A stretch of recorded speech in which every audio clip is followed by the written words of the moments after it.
guys, how are you? First of all, I want to thank Prime Minister Pashinyan and of course the President for making a visit like this today possible. I'm grateful the President sent me here, but most of all for the peace deal that we've struck, and I think the prosperity that it's unlocking both for Armenia and for the American people. We're excited to go on to Azerbaijan from here. Obviously the President, part of striking peace is actually the first step, but part of the keeping the peace is what we're doing today, which is building upon it, making sure that we have the economic interdependence between Armenia and Azerbaijan that's necessary to make the peace deal stick. But look, I will say, after having been on the ground for 24 hours, a very productive day, I feel very good about where we are. I think the President struck a great peace deal, and I think the administration is really making it stick. So glad to be here and on to Azerbaijan. I'll take a few questions. Mr. Vice President, why did you feel it was important to visit the Armenian genocide memorial today? Does that mean that you are officially recognizing the Armenian genocide and all the lives that were lost? Well, we're going to visit some important sites to Azerbaijan tomorrow, and when we talked to the Armenians, they said this is a very important site for us. And obviously I'm the first Vice President to ever visit Armenia.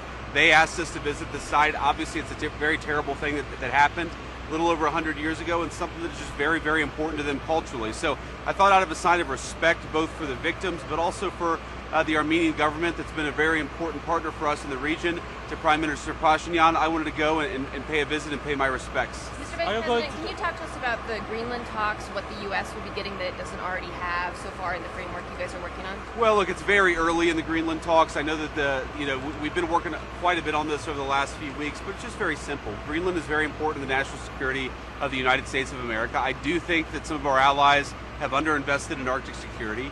And if we're going to invest in Arctic security, if we're going to basically pay a lot of money and be on the hook for protecting this massive landmass, I think it's only reasonable for the United States to get some benefit out of that. And that's going to be the focus of the negotiations here over the next few months.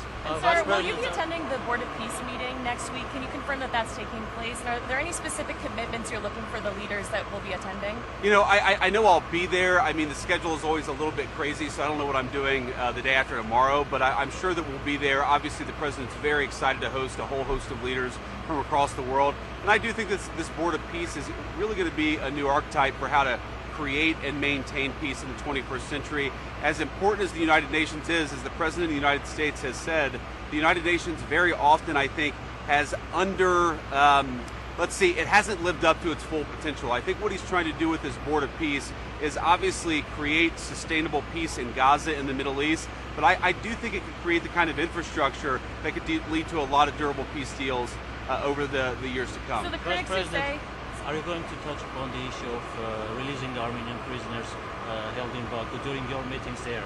You asked, are we going to talk about the Armenian prisoners? That's certainly going to come up. I mean, look, we've had a very good relationship with both the Prime Minister here, but also President Aliyev in Azerbaijan. I heard the Prime Minister say this yesterday, actually, that he's optimistic about the peace deal based on where we are compared to where we were just a few months ago. So we're certainly going to raise a number of topics, but I think we're going to continue to work very successfully with the Azeris and the Armenians. Mr. Vice President, sorry. Yes. You mentioned 5 and 4 billion support. Could you clarify what exactly this refers to? Because your statement is being misinterpreted from some circles. Could you say that again? Sorry. You mentioned 5 and 4 billion support for Armenia.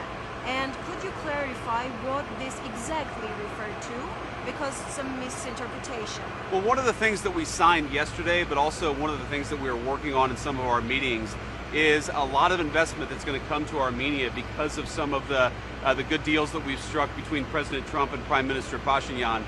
One of those things is there's going to be a very large data center. Actually, I guess it's already been started, a data center that could rise to $4 billion in total investment in Armenia. It's also going to create a lot of jobs for people back home. So it's a classic win-win.